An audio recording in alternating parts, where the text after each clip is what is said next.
could be having cancer and you don't know, and because every day you read a verse or two of the Quran, you came across, by the mercy of Allah, these verses that are so powerful. They eradicated your disease. You didn't know, the doctor didn't know, no one diagnosed, no one picked it up. One day on Qiyamah you're going to find out, do you know what happened? Let's show you. Come.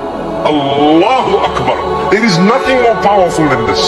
Please read the Quran. You don't understand. And don't just read a portion every day that would exclude the rest of the Quran. Give a time to cover it, cover to cover.